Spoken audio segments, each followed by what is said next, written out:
Hi, everyone. Hi, welcome to Leisrealtalk. All right. Oh, what a day. I have a friend who sent me an email today asking me, um, she's really concerned about what's happening in Iran, and um, I think I think it will be okay. There will be tomorrow. I think the final showdown between the United States. Uh, I mean, if there is a final showdown, final war, it will be between the CCP and the US. It's not going to be in the Middle East. So I think we'll be okay for now. Although things could look quite hectic and worrisome, but there will be tomorrow. All right, um, let's change our subject. Well, I have said it many times before that Xi Jinping has lost real power and is facing an imminent exit. I know not everyone is convinced. After all, well, he's currently in Kazakhstan for the second China Central Asia Summit and is being received with full honors as head of state. Let me share a picture with you. I think there he is. So that made people wonder, right? Some China watchers take this as proof that Xi is still in control. But in my opinion, there are three clear signs that suggest otherwise. First, his loyalists have been purged on a massive scale, not just in military, but across both central and local governments. Second, CCP's propaganda machine has stopped glorifying Xi using the language reserved for a supreme leader. Instead, they've reverted to slogans and political phrasing from the Hu Jintao and Wen Jiabao era. Even the PLA daily has been publishing a striking 8-part front-page commentary since late May, and it's titled Clarifying Right and Wrong, which many people believe is an 8-part series that's designed to criticize Xi Jinping's leadership. Now, third reason, and it's the most important reason, those who believe Xi Jinping still holds full control overlook the key figure in his downfall, General Zhang Youxia, vice chairman of the Central Military Commission.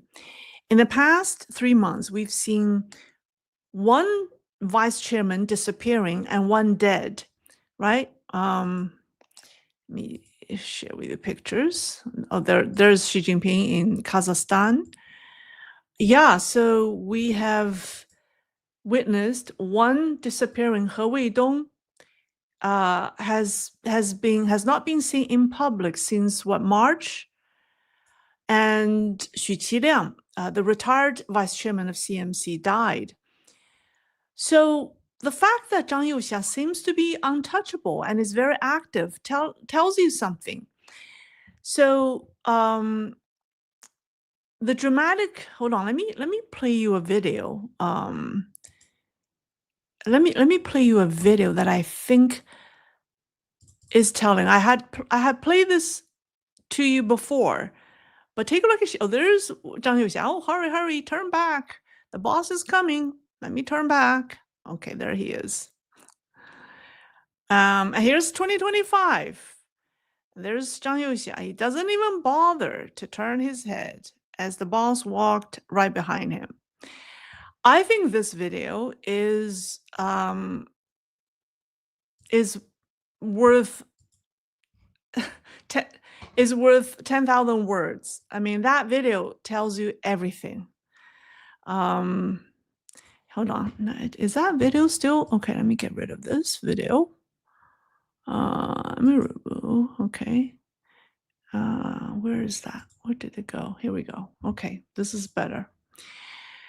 Okay, so you've seen this video before, and I just want to replay that just to refresh your memory. The dramatic change in how Zhang Youxia greeted Xi Jinping at the meeting at the CCP 2 sessions this year versus last year is telling. Well, the two have been locked in a quiet power struggle for over a year. Zhang now commands the PLA and holds decisive influence over both Xi Jinping's fate and China's future. Understanding Zhang Youxia and his power struggles with Xi Jinping is essential to making sense of today's shifting power dynamics within the CCP. So let's first review the ups and downs of their relationship to understand how Zhang Youxia dethroned Xi Jinping.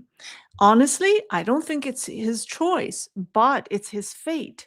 Just like Xi Jinping had always feared, but it turned out to be exactly as prophecy has ancient wisdom has prophesied. And once I explain it, you will understand why General Xu Qiliang has died and why the other vice chairman, He Weidong, has disappeared. So let me give you a little history on Xi Jinping's relations with his vice chairman. So when Xi Jinping first came to power, the PLA was led by generals loyal to Jiang Zemin, while Hu Jintao was being sidelined. Learning from Hu's lesson, Xi Jinping decided to clean out Jiang Zemin's influence and build his own class of military leaders. He relied on Air Force General Xu Qiliang. Xu was a decorated pilot and former PLA Air Force commander. Now, with Xu at the top and another Air Force general, his name is Yi Xiaoguang, in charge of the Central Theater Command, which is the command in tasked with the responsibility of protecting Beijing. So Xi Jinping established full control over the PLA by relying on these. So here's Xu Qiliang and here's Yi Xiaoguang. So these Air Force generals helped Xi Jinping obtain power during the early years of his reign. So there was even an expression in China which is saying that Xi's military is the Air Force and the Air Force is Xi's army. So that was the going expressions in Beijing. So General Xu Qiliang played an important role in helping Xi Jinping obtain power. He also played an instrumental role during Xi Jinping's military reforms. So, however, Xi Jinping's favoritism of the Air Force didn't last long when his imperial instincts kicked in. He started to feel insecure and discarded the hunting dog once the game is caught.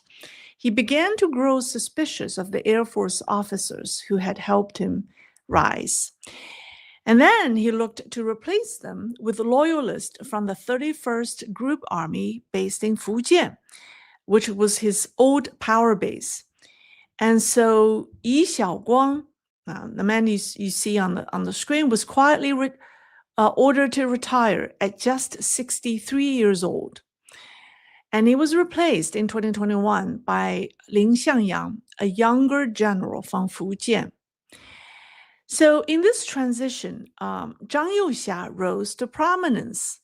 Like I said before, Zhang Youxia's father fought with Xi Jinping's father during the revolution, so the two families were close. And like Xi Jinping, Zhang is a red princeling. Zhang thus became Xi Jinping's closest ally in the military, and the two worked closely. At that time, Xi Jinping had an urgent need. Now, Xi Jinping had never trusted his bodyguards, managed by the Central Security Bureau, or CSB. Xi Jinping wanted a field army general to take over his personal protection unit. So he turned to Zhang Youxia for help. Zhang Youxia recommended General Zhou Hongxu. Let me see his picture. There he is. Yeah. He doesn't appear in many pictures, so it's hard to find his pictures, but here's him. Now, General Zhou Hongxu was formerly artillery regiment commander of the 40th Army and then deputy chief of staff of the Northern Theater Command. Northern Theater Ground Forces. He's not the theater command's deputy chief of staff, but the ground forces that falls under the Northern Theater.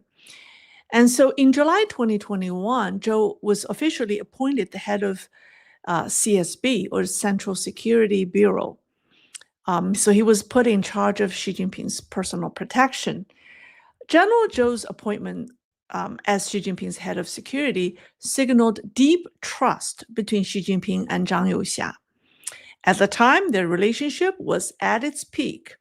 Xi Jinping also needed the military support, or the military's support, to secure his third term at the upcoming 20th Party Congress. And Zhang Youxia gave him his support, and Xi Jinping successfully obtained his third term in 2022. Okay, this microphone is still working.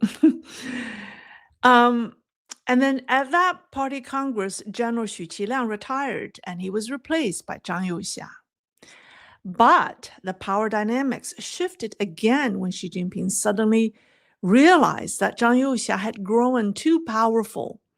Now let's compare Xu Qiliang and Zhang Youxia. The two generals are strikingly different. Xu Qiliang came from an ordinary family and is said to be very good at maintaining good relations with superiors. And he even maintained good relations with Xi Jinping's wife. So he's very, has good interpersonal skills, shall we say. So he's very smooth.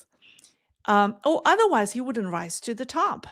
Zhang Youxia, however, is different. I mean, he was born into a powerful military family, and he was a princeling. I mean, he is a princeling. He's a war veteran and rose through the ranks steadily through merit. So therefore, I mean, Zhang, he's well respected in the PLA, and is said to be very confident. That's a good way to put it. So that's him. I mean, because of his background, so he behaves differently than Xu Qiliang. Now, there is something about him that made Xi Jinping very, very nervous. Before General Zhou's appointment, let me talk about the CSB, the Central Security Bureau, right? The agency that handles secret service for the top CCP leaders. The CSB had long been under Jiang Zemin's control. And Zhang's trusted guard, his name is Liu Xigui. I have a picture of him. There he is. So this man had remained in charge well past retirement by manipulating his titles.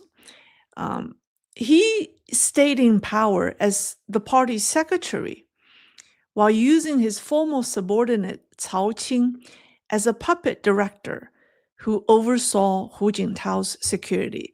So the man you see on the screen, he handled Jiang Zemin's security. And then when he reached retirement age, he was no longer the director, but he promoted Cao Qing as the director. But the Yu guy, Liu Xigui, remained as the party secretary, so still overseeing the operation. And then when Cao Qing outlived his usefulness, Liu Xigui replaced him with a younger puppet, that is Wang Shaojun, who oversaw Xi Jinping's personal security. Here's Wang Shaojun. Okay, so here are the three head of Secret Service who managed the security of the past three, or the latest three CCP leaders, right? Now, after Zhou Hongxue took over the CSB, he naturally formed a close alliance with Zhang Youxia because he was recommended by Zhang Youxia. It was only then that the ever-suspicious Xi Jinping suddenly realized his mistake. Alarmed by what he perceived as a power grab, he sought to correct course. He realized that Zhang Youxia was too powerful. I mean, he felt like the fact that Zhang Youxia has direct influence over the man who is in charge of protecting him, made Xi Jinping worry. So he wanted to change something. So his solution was to bring back Wang Shaojun from retirement, his former head of security, and this time in the role of an advisor to the CSB, to work alongside General Zhou and help reassert control. So in January 2022, Wang Shaojun was seen in public again. Right after, he retired and then he reappeared, attending a senior leadership seminar in Beijing. That was in January 2022. Then in April 2023, a year later, he suddenly died. Official reports claim that he died of illness, but the announcement came nearly 3 months later, which was very unusual. That delay sparked widespread suspicion that Wang's death was unnatural. There he is. Yeah, I just want to make sure I'm talking about the person, the person, the right person. So some even suspected that there was, or his death was the result of foul play. However, the direct impact was that after Wang's death, the control of CSB was fully under General Zhou Hongxue, right? The man recommended by Zhang Youxia. So now we know whoever controls the CSB controls the top leader. CSB has been an extremely important security arm within the leadership. So this gave Zhang Youxia an advantage in his ultimate fight with Xi Jinping.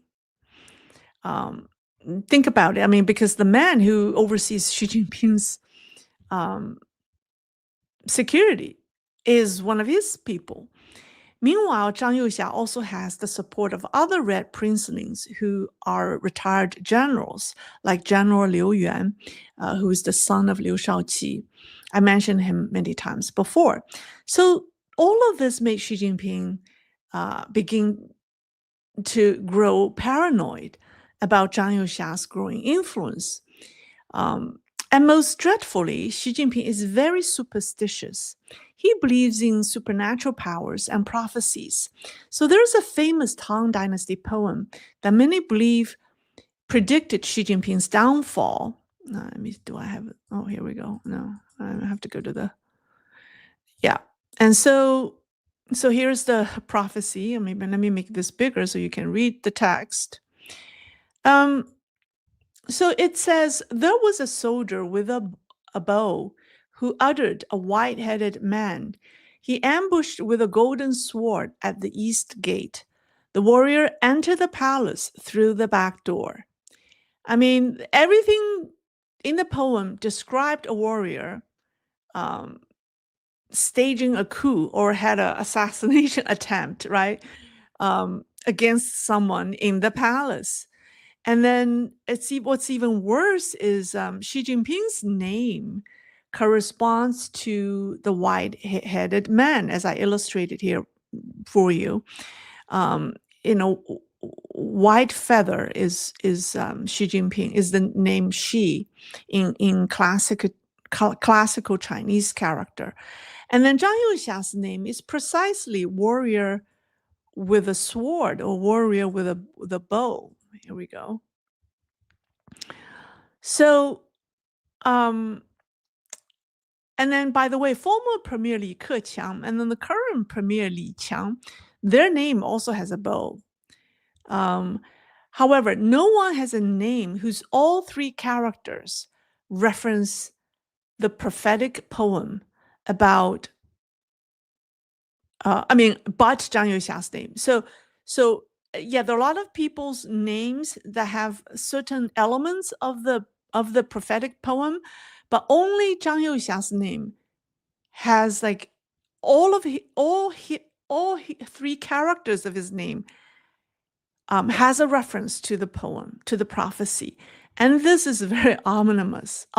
Ominous. I want to say ominous. All right, I'm thinking about omelet. Anyways, um, so you see, Xi Jinping and Zhang Youxia's power struggles culminated. I mean, it just one thing leads to another, but it ultimately culminated last July when Xi Jinping suffered a fateful stroke, and Zhang Youxia seized the moment and took full control. He invited party elders to step in. It's said that Zhang was confident in his ability to manage the situation. At first, he was lenient towards Xi Jinping after he recovered, allowing Xi to remain a figurehead, attending domestic and international events and meeting foreign dignitaries. But things didn't go as smoothly as Zhang Youxia had anticipated. Xi Jinping attempted several coups to regain control. His loyalists in the PLA, Miao Hua and He Weidong, were involved.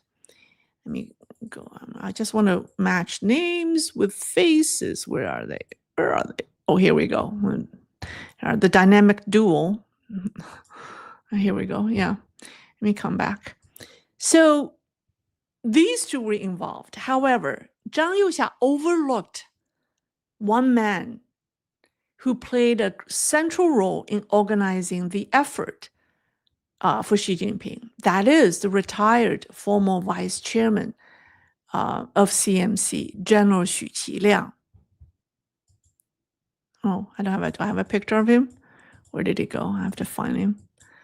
Oh, here we go. Yeah, this is the man that Xi Jinping ignored. He didn't expect him to be playing a central role in organizing a comeback for Xi Jinping.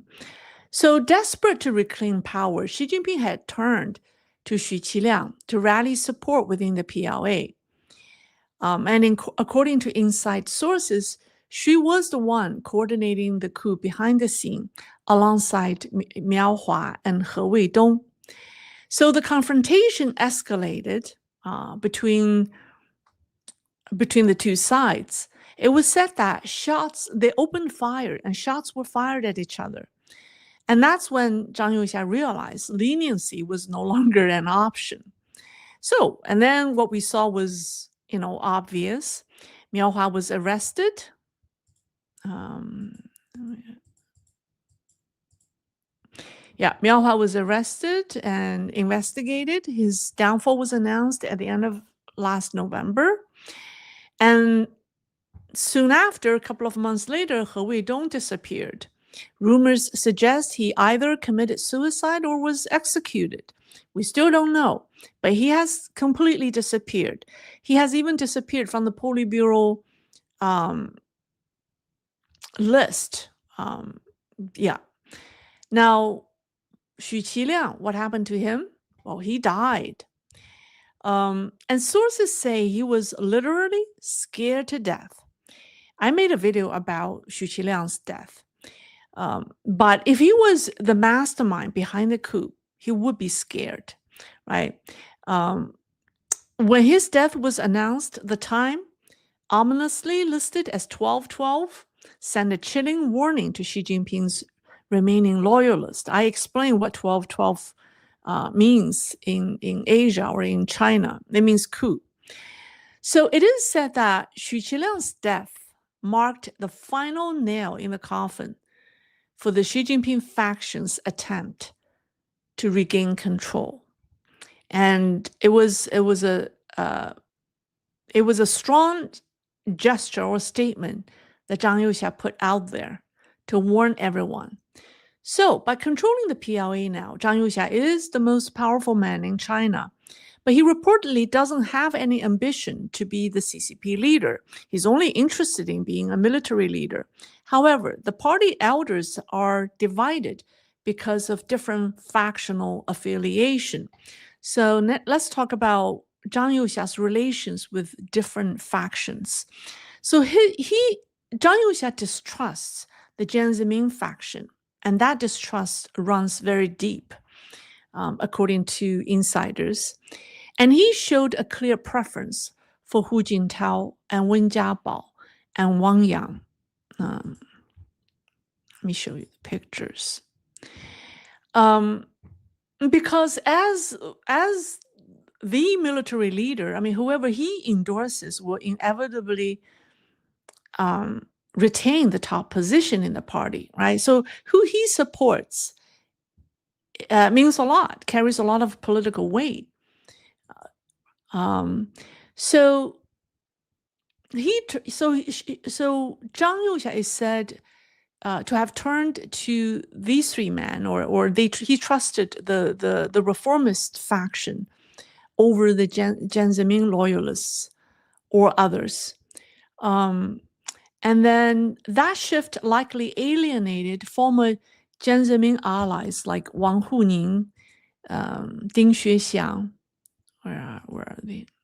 Yeah, Wang Huning, Ding Xuexiang, and then this man, Zheng Qinghong. So it is believed that the Jiang faction's quiet resistance, combined with Xi Jinping's attempt to control the party and state organs, has made it difficult for Zhang Youxia to remove Xi Jinping outright. The two sides are still fighting. And also, Xi Jinping has also been difficult to deal with. He has been faking illnesses, stalling, dragging out the power transfer through bureaucratic tricks, causing utter chaos at the top. So Zhang Youxia basically has made it very clear that he doesn't want to drag the transition out. And he understands that the longer this transition lingers in limbo, the greater the risk of instability and backslash. So through the suspected takedown of Xu Qiliang, his predecessor, Zhang Youxia made it clear that military authority is absolute. He also sent a warning to the entire party. The military will not wait forever. If the standoff continues, the PLA is prepared to use any means necessary at any cost to resolve the leadership crisis and reshape China's future. So that's that, okay? And now let's talk about the specific actions that Zhang Youxia has taken, and it's quite alarming. So remember I told you about Xi Jinping disappearing in public for 2 weeks, right? After he visited Luoyang in Henan, he disappeared. And then he reappeared on June 4th when he received the visiting president of Belarus at his home in Zhongnanhai. And then he spoke with President Trump on the phone on the 5th, and then received a Tibetan spiritual leader at his home on the 6th. These successive reappearances made Zhang Youxia respond. So Zhang Youxia also made a move. It's said that on the evening of June 6 at 7 p.m., Zhang Youxia allegedly orchestrated. I think I should go to the picture. There he is. Yeah. So it said that he orchestrated a special military operation in Beijing. He personally led a heavy armed PLA personnel for a patrol inside Beijing, wearing full military uniform and carrying a sidearm. The 75-year-old was accompanied by elite field army troops in combat gear for a 12-hour operation. Was it in response to political events in Zhongnanhai, or was it a rehearsal in anticipation of social unrest in Beijing, or was it purely a show of force or show of power? We don't know. But it was reported that the PLA soldiers were stationed around sensitive areas such as the Chang'an Avenue, Diaoyutai, and Zhongnanhai compound. And every intersection was locked down. Soldiers at every checkpoint had live rounds of ammunition chambered. This wasn't just routine patrol. Some say it was a calculated move by Zhang Youxia to send a warning to Xi Jinping's followers. You don't control the military. We're letting you step down with dignity, but don't even think about making a comeback. And insiders say that videos of Zhang Youxia's patrol was shown to Xi Jinping. And Xi Jinping reportedly muttered, he said, well, he's 3 years older than me, but looks 30 years healthier. All right, so well, we don't know if that's true or not, but supposedly that's what he said. Now let's talk about Zhang Youxia's military reforms. So since June, Zhang Youxia has been presiding over an extended CMC meeting that has lasted more than 10 days. This isn't an ordinary gathering. It's a high-level meeting that required the attendance of the leaders from every branch and service of the PLA. It was a real and hard-hitting military reform campaign. What's shocking is that not a single commander from the 5 theater commands were invited, according to the person who disclosed the information. This omission is significant. Let me move this. Because the theater command system was Xi Jinping's signature military reform. He cut the original 7 military regions down to 5 theater commands, claiming to streamline joint command and boost efficiency. But in reality, the aim was to eliminate regional military power centers and centralize control. However, the theater commands never became operational hubs. Instead, they've turned into what people call rubber stamp command centers. So for example, in the past, the Nanjing military region controlled military affairs across Jiangsu, Zhejiang, Anhui, Fujian, Jiangxi, and Shanghai, right? The key regions that would be involved in a Taiwan operation. And the Nanjing military region had authority over troops, personnel, and logistics. Basically, it was functioning almost like a small PLA kingdom. But under the new theater command system, the troops came under the control of individual service branches, while the theater commands were left with little real power. To deploy troops, they had to get approval from the CMC. And to transfer personnel, they had to go through layers of red tape.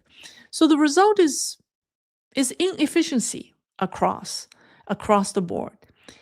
And we're still the formal 4 general departments under the CMC, which were General Staff Department, General Political, General Logistics, and General Armaments, were split into 15 CMC departments, creating bureaucratic mass and chaos.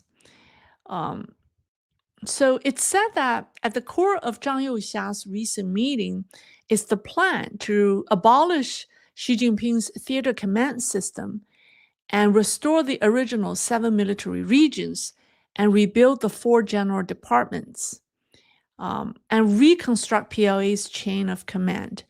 And this isn't just a structural tweak, it's a direct repudiation of Xi Jinping's signature military reform, because it's PLA leaders' general consensus that his theater command system doesn't work in real combat. And then what's interesting is that they replaced what Xi Jinping emphasized, absolute political loyalty, which was the line that Xi Jinping always emphasized. That line is being replaced by a new mantra, which is absolute military efficiency. And so in an unusual move, the meeting solicited public feedback, allowing senior officers from different services to speak out on promotions, personnel, and organizational matters. There was even the emergence of a small group reporting system where subordinates could offer suggestions to their superiors. It was a tentative step toward a kind of internal military democracy. And Zhang Youxia's bold moves must be backed, think about it, it must be backed by someone higher, right? Because even as a princeling and a vice chairman of CMC, he doesn't have the absolute authority to abolish the theater command system or restore the 4 general departments on his own. Such a sweeping overhaul can only come from a direct decision by the party's top leader and by the chairman. And that decision could not have come from Xi Jinping, because after all, the theater command system was his own creation, was his baby. and a core pillar of his military control. So he wouldn't take it down. So the conclusion is clear.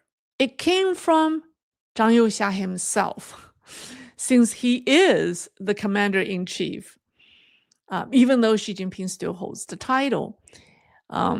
Even though he has no ambition to be the next party leader or get into economic affairs like Deng Xiaoping did, he controls the Chinese military, and the next leader of China would certainly need his backing before he steps in. So that makes Zhang Youxia the most powerful man in China. And I saw a funny picture. Oh, I don't know. Where's my funny picture? I just want to share with you a funny. Oh, here it is. I thought this was funny, and someone did this. It's a reversal of fortunes at the top within CCP. I think it accurately depicted the power dynamics right now. All right, so with that said, I wrap up my talk. I hope this is useful information, and I think I have always been wanting to do a program on Zhang Youxia because he is really at the very center of this power transition. He is the one who dethroned Xi Jinping. But if you look at the entire, if you look at the chronological events, it wasn't really his idea or it wasn't his ambition that drove him to do that. But I think it was fate. I mean, he was put in a position, either he defends himself or defended himself to survive, or he's completely, he's the next one to be purged. So, but everything, so that's why people say that prophecy from Tang Dynasty was accurate. It's exactly, I mean, Zhang Youxia was the warrior with the bow, with the sword, who ambushed the leader, through the back door. So it's exactly, I mean, there was a reason why Xi Jinping feared him so much. And so it's all fate, I guess. All right, that's all. Let me see. Wow, I have a $200 super sticker from CWLPFOC.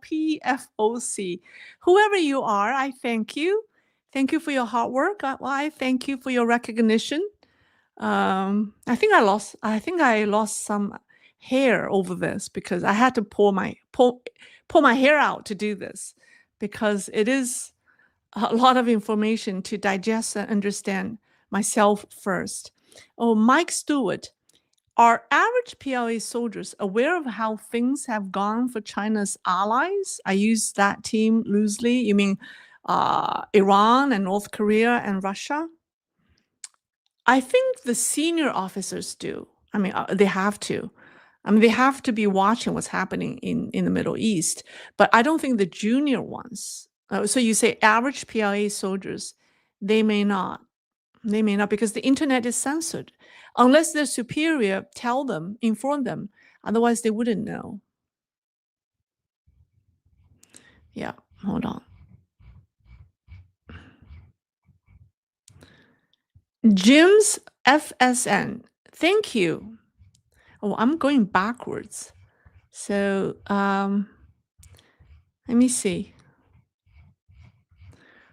I want to thank everyone who gave me super stickers. I absolutely am grateful. Okay, I think that's all. Let me go to the bottom. Let me see if people have any questions for me. I mean, there have been a lot of explanations about Xu Qiliang's death, because some people even suspect that that Xi Jinping might have ordered Xu Qiliang's suicide, or whatever you call that, his decimation. Well, but so there have been different opinions, and the person who wrote this said that none of the analysis made sense. So he offered this view, and I think this. I mean, this person is anonymous. He writes about PLA, Chinese military affairs, with unmatching insights and clarity.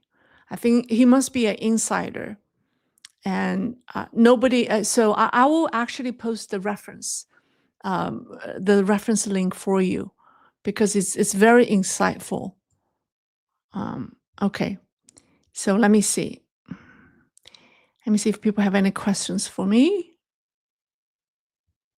Okay, I'll pick some random questions. Here's one forwarded by. Is there any questions? I don't see any.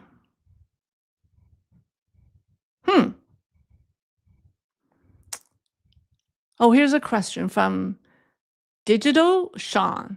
How is new leadership likely to approach Taiwan, Belt and Road, sea rights around China, and international trade, especially with the US? Well, if the leadership, I think the new leadership will be pro-West. I think they will make economic growth or the economy as a top priority. So I think they will make. Well, I can't speak for them, but judging by their past policies and I think a good question to ask at this point is, what will they do with the political reforms? I think the policies that you mentioned, Belt and Road, I think they're dead because they're Xi Jinping's project. Anything that has Xi Jinping's fingerprints on them, I think are going to be terminated. I think the more pressing question is what are they going to do with the political reforms? To what extent are they going to fundamentally change the regime and give people more freedom? And that's a more pressing question.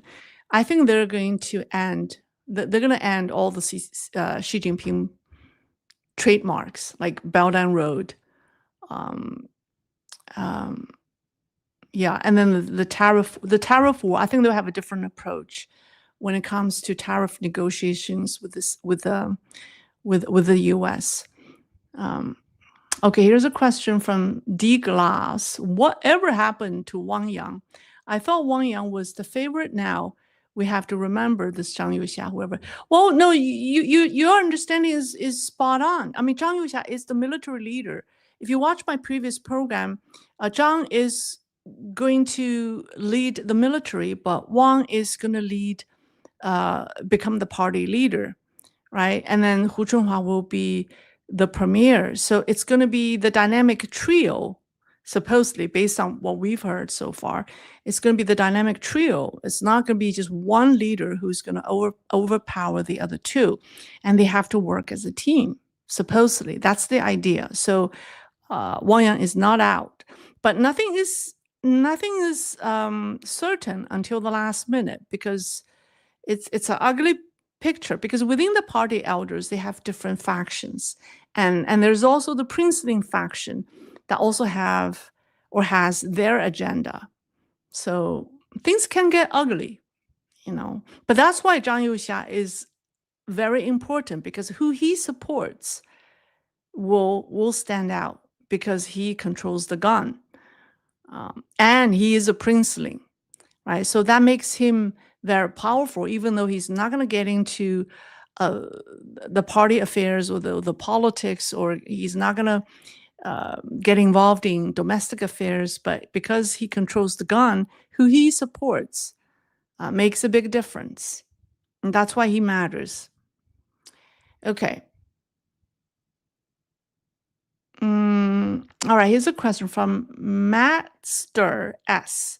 You made a lot of videos about this lately. My question is, do you have any sources within the CCP or government, or are you just going off rumors?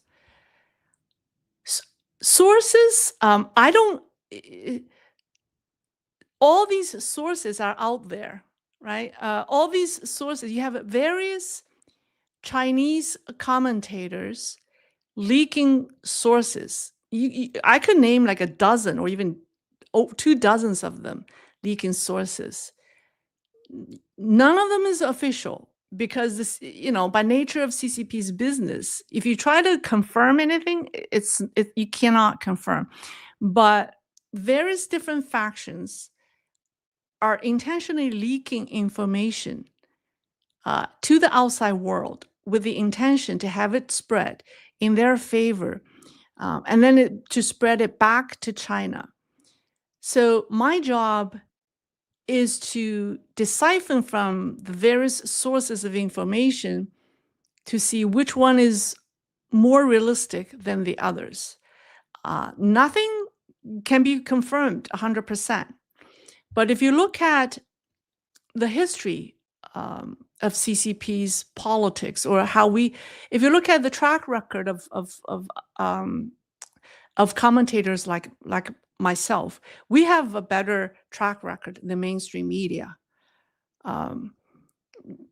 because we're independent and we're able to, compare different rumors and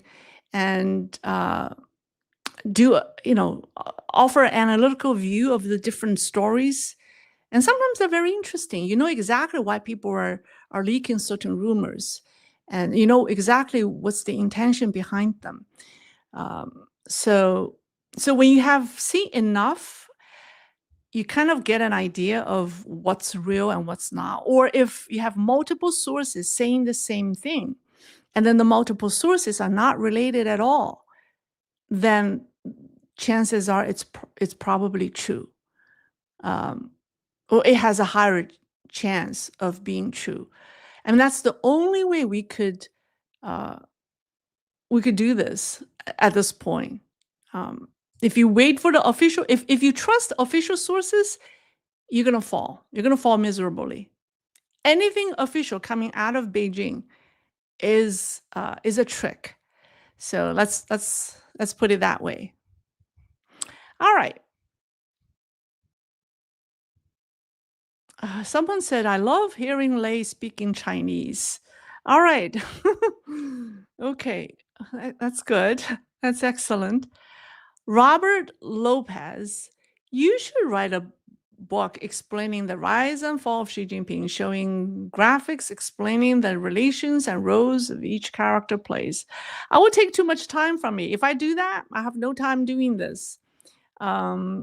So this is not, it's about getting the information out as quickly as possible, as much as possible, to the public.